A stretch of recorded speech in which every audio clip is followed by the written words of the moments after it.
Dobrodošli nazaj v Ambientih. Ko smo prisluhnili stanovalki stavbe v središču Ljubljane, ki je pred kratkim uredila 2 novi stanovanji v hiši stari več kot 300 let, smo se nehote vprašali, kakšne zgodbe so se dogajale v tej stari hiši, koliko ljudi je v njej že živelo, koliko prezidav se je že v njej zgodilo. In vendar stoji tam kot trajni pričevalec zgodovine v središču našega mesta. Njena vsebina pa dobiva prenovljene podobe. Po zaslugi lastnice in arhitektke bomo izvedeli zgodbo o 2 novih stanovanjih, enem majhnem in drugem nekoliko večjem. Tokrat vstopimo v manjšega, ki meri skromnih 25 kvadratnih metrov. Smo v eni zelo stari hiši. Karin, kakšna je povezava s to hišo in vami? Ja, v tej hiši je naša družina že od leta 1911, ko je moj pradedek naredil drogerijo v pritličju te stavbe. In tukaj se je pač začela zgodovina Kancov, družine Kanc na Židovski ulici 1. Ja, kot otrok se spomnim, da je bilo tukaj vedno zelo prijetno, ko sem šla k dedku pa k babici.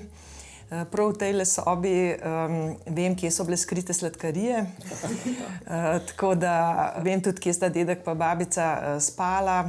Skratka, to je bil vedno en prostor, kjer sem se čutila zelo dobrodošlo in imam res posebno emocionalno povezavo.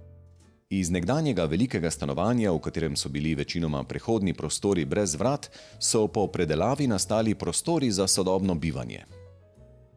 Pa ste se ustrašili, ko ste videli 300 let staro hišo, ki jo bo treba precej razkopati ali pa vsaj precej spremeniti? Ne, v bistvu se mi zdi, da sem imela eno čast, da sem lahko sploh bila del tega, da sem se jo dotaknila, da sem v bistvu lahko pripomogla, da bo še dolgo živela. Tako da mi je to ni strahu, izziv, pa neko spoštovanje do neke stavbe in pa zgodovine družinske in pa razvoja prostora, kjer se nahajamo. Ena od značilnosti takih starih mestnih hiš so bili visoki stropovi. V tej hiši so jih postavili 3 metre visoko. To je arhitektki omogočilo ustvariti stanovance, ki ima vse. Velika prednost tega pa prostora je njegova višina. To je tisto, kar v bistvu mu daje dodano vrednost, da mi lahko ta program bolj normalno izpeljemo, da še vedno je prostor velik in neutesnjujoč. Na vsega 20 kvadratnih metrov tlorisa nekdanje dnevne sobe je arhitektka umestila postelje, stranišče, kopalnico, kuhinjo in prostor za dnevno bivanje. Vsemu temu je bilo treba pridružiti tudi nove inštalacije. Te stare hiše imajo prednost to, da imajo dimnike. Vsak prostor je včasih imel svoj dimnik in to je v bistvu pri prenovah pride izredno prav. Ena stvar je kanalizacija, ki smo jo potegnili navzdol v klet, kar smo uspešno rešili, in pa potem tudi prezračevanje. To je pa tudi ključno, da se vlaga odvaja. Zanimalo nas je, kako arhitektka razmišlja v smeri čim bolj racionalne izrabe skromne površine, ki jo ima na voljo. Pri tem pa vendar želi ustvariti prostor, ki ne sme utesnjevati, ampak vzbujati občutek domačnosti. Prvo se mi zdi v vstopu je to, da se sezuješ. Se pravi, da čim prej vse oddaš od sebe, kar ne potrebuješ.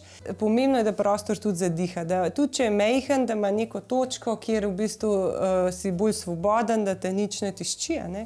Okna so ključna, bivalni prostor rabi dnevno svetlobo, tako da smo v bistvu vse take prostore, ki jo ne potrebujejo, umaknili proti steni, proti dimnikom, kjer smo v bistvu inštalacije umestili. Odločili ste se tudi, da vidimo te lepe tramvajeve, ki ste jih očistili in pustili take, kot so, ne? Tako, ja, tukaj je bil v bistvu prej strop zaprt, potem smo pa s Karin v bistvu želeli, da damo malo več duše prostoru, da se začuti, na čem stoji hiša, tako da smo to lepo obnovili, zaščitili, in da zdaj živijo vidno naprej. Tina, tukaj na tej steni je videti nekaj kot ena stara freska. Kaj pravzaprav v resnici je to? Ja, v bistvu, ko smo prenavljali, smo se zavedali, da ta hiša ima zagotovo več slojev pod tistim belim ometom. In da smo bili kar radovedni, kaj se pod njo skriva. ampak smo vseeno rekli, da naj nam jo odprejo in res pod njo se je pokazali vsaj 3-4 sloje barv, ki pa v bistvu zdaj učinkujejo v prostoru kot neka svoja slika. Tudi te lučke so mogoče malo drugačne, kot če bi šli iskat v prvo veleblagovnico.